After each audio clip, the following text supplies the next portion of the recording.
Kita menuju ke gedung Mahkamah Agung, sudah ada Egit Hapsari di sana. Egit, seperti apakah suasana di depan gedung Mahkamah Agung saat ini?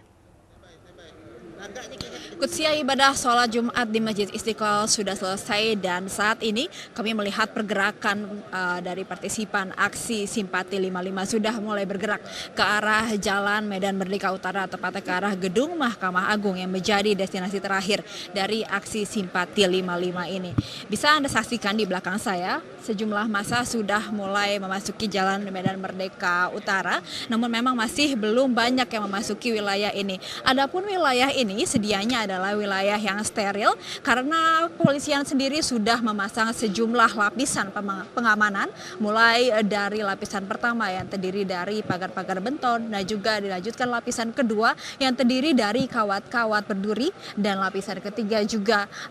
disiagakan puluhan mobil atau kendaraan taktis maupun itu kendaraan barakuda ataupun water cannon dan juga sejumlah ambulans. Untuk pengamanan sendiri secara keseluruhan dalam aksi Simpatik 55 ini, Polri dan juga TNI menyiagakan lebih dari 10.000 personil gabungan untuk mengawal aksi simpati ini. Namun secara spesifik yang disiagakan di depan gedung Mahkamah Agung ini berjumlah 2.552 personil gabungan, dan meskipun aksi simpati ini baru bergerak usai sholat Jumat, namun pengamanan di sini memang sudah disiagakan sejak dini hari tadi. Nantinya peserta aksi Simpati 55 ini akan menuju ke gedung Mahkamah Agung dan akan meminta atau memohon audiensi dengan pihak Mahkamah Agung karena mereka membawa dua tuntutan dalam aksi simpati ini. Tuntutan pertama, partisipan dari aksi Simpati 55 ini meminta Mahkamah Agung untuk mengawasi independensi hakim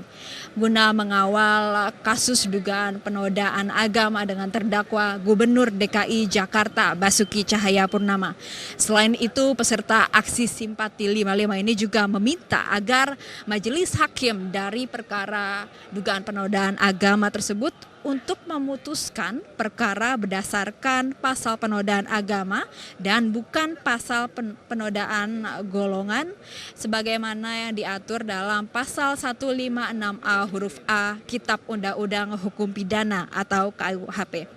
Dalam sidang tuntutan yang digelar di Pengadilan Negeri Jakarta Utara pada pekan lalu,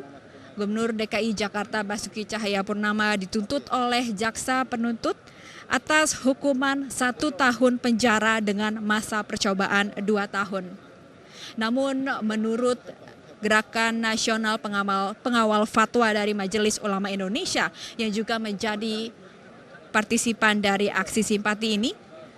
tuntutan yang dijatuhkan oleh jaksa tersebut dirasa tidak mewakili umat Islam secara keseluruhan, dan mereka pun meminta seharusnya Gubernur DKI Jakarta Basuki Cahayapurnama ini dituntut dengan pasal 156 huruf A KUHP sehingga tuntutan yang dijatuhkan atau yang dituntut oleh jaksa ini bisa semaksimal mungkin. Namun dari sisi lain, Gubernur DKI Jakarta Basuki Cahayapurnama atau Ahok sendiri memang tidak banyak memberikan tanggapan soal aksi Simpati 55 ini, karena ia menyebutkan Ahok mempercayai independensi hakim dalam mengawal tuntutan dan juga mengawal vonis yang akan dibacakan pada Selasa pekan depan, dan ia pun percaya bahwa proses hukum tidak akan dipengaruhi oleh aksi simpati hari ini.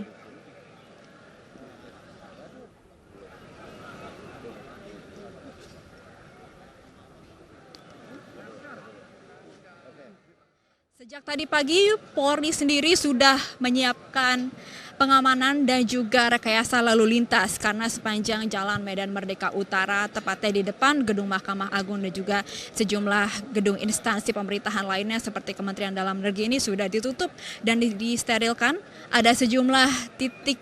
rekayasa lalu lintas atau pengalihan arus lalu lintas, yakni di kawasan Harmoni, di kawasan Patung Arjuna Wiwaha atau Patung Kuda, di kawasan depan gedung Pertamina, di kawasan Traffic Light Binagraha dan Traffic traffic light Mahkamah Agung yang terletak paling dekat dengan titik konsentrasi aksi simpati 55 hari ini.